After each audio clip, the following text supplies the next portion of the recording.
técnico Fernando Diniz colocar mudanças em prática. Esse é o time que começou contra o Bragantino no dia 23 de julho, primeira partida na volta do futebol. E essa é a escalação provável para hoje, para pegar o mesmo Bragantino 47 dias depois. Só 4 titulares repetidos: Thiago Volpi, Juanfran, Reinaldo e Tietê. Todo mundo que está comigo tem chance de ser titular. Essa tem sido uma marca do trabalho do Fernando Diniz. Um São Paulo de metamorfoses, principalmente com a bola rolando. As alterações foram para melhorar o time, a produção da equipe. Nos 11 jogos do Tricolor depois da parada, a plaquinha de substituição trabalhou 48 vezes. Média de mais de 4 trocas de jogador por partida. E eu fiz, de fato, as alterações, a gente mexeu um pouquinho na estrutura tática do time. E o que parece ter se transformado também são os resultados. 5 vitórias em 8 jogos pelo Brasileirão e São Paulo vice-líder. Difícil você precisar por que melhorou, porque a gente também fez algumas alterações táticas. No dinizismo tricolor, até aquela velha regra do futebol dá uma mudada. Em time que precisa ganhar, pode mexer, hein? E muito. Ele já achou o time? Sem considerar os desfalques ali, Dani Alves, agora também o Lisieiro, né? Tá lesionado, vai fazer uma... ele tá ainda numa dúvida, né? Se o Brenner vai tomar o lugar ali do Paulinho Boia. Eu acho que essa é a questão. O resto, ele já tem a zaga, é uma zaga nova. O meio-campo tem o Gabriel Sara, com o Hernanes enquanto o Hernanes aguenta. E no ataque, o Paulinho Boia. E aí você tem... Também tem, depois, quando os outros jogadores retornarem, ele vai ter que fazer algumas modificações. Porque alguns tem jogadores Pablo lesionado, Dani Alves lesionado. Alguns jogadores vão impor entrada. O Paulinho Boia e o Brenner estão em estilos diferentes, né? Ele muda o time. Se ele colocar o Brenner joga mais centralizado, né? O Paulinho Boia já é aquele cara que joga pelo lado. Aí vai depender do que ele quer para essa partida. Mas eu acho que o Brenner segue no banco de reservas por enquanto. Ele entra muito bem, decisivo no segundo tempo, mas acho que ele ainda segue no banco de reservas. O Paulinho Boia tem feito boas partidas, né? Hoje ele tem o Igor Vinícius suspenso, né? A Juanfran deve voltar. Oi? Isso.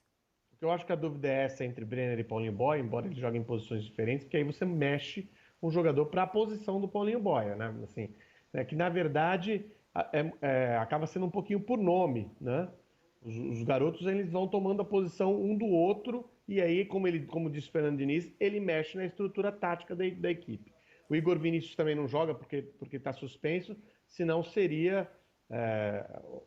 vai jogar o Juanfran, senão seria, olha só, esse time seria modificado em 60% basicamente do time que o Diniz reiniciou o campeonato. Ou no caso paulista, né?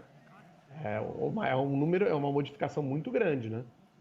A gente viu ali aquele número, né? 11 jogos pós-parada, 48 modificações, mas aí a gente tem que considerar também lesões, Covid, né? E aí tem, na questão de São Paulo, mais esse ingrediente de El Diniz tentando achar ainda o time, inclusive fazendo mudanças de conceito, né?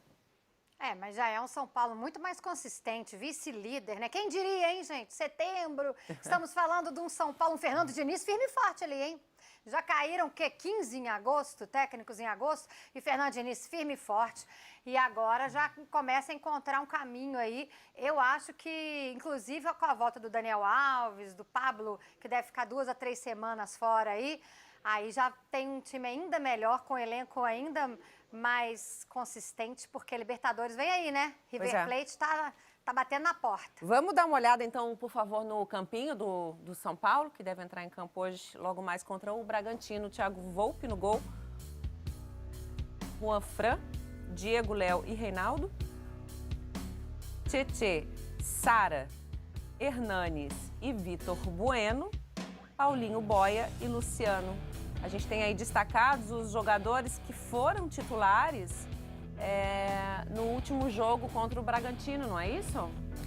Na Bragantino que foi a retomada. Bragantino foi a retomada do Campeonato Paulista. Exatamente. São 4, mas eram para ser 3, porque o titular da lateral direita é o Igor Vinícius. Isso, que está suspenso. Que tá suspenso. Se não tivessem as lesões do Pablo e do Hernanes, aí seriam 5. De qualquer maneira, se você não considerar o goleiro, porque o goleiro, se você troca o goleiro, você não mexe em nenhum momento na estrutura de jogo da equipe, né? Dificilmente você vai mexer na estrutura de jogo da equipe tirando o goleiro. Então, se você contar 10 jogadores, você tem 4 só do reinício, você mexeu em 60% do time. Então, duas alterações, claro, foram por questão de lesão, esses jogadores estariam no time, mas ainda assim seria uma mexida de 40% na sua equipe. Então, ele foi encontrando realmente, ele foi testando para encontrar esse São Paulo. E parece ter encontrado. Bragantino oferece riscos? Nossa, sempre. Começou ganhando do Palmeiras, né? Lá na última rodada.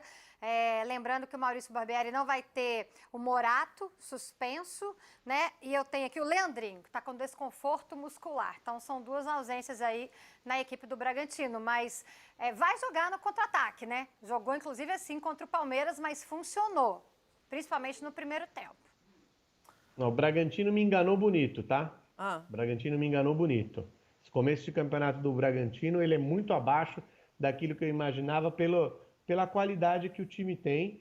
Vamos ver se agora, com um novo trabalho do Maurício Barbieri, o time se coloca numa posição, pelo menos assim, acho que não vai ser perto daquela que eu imaginava.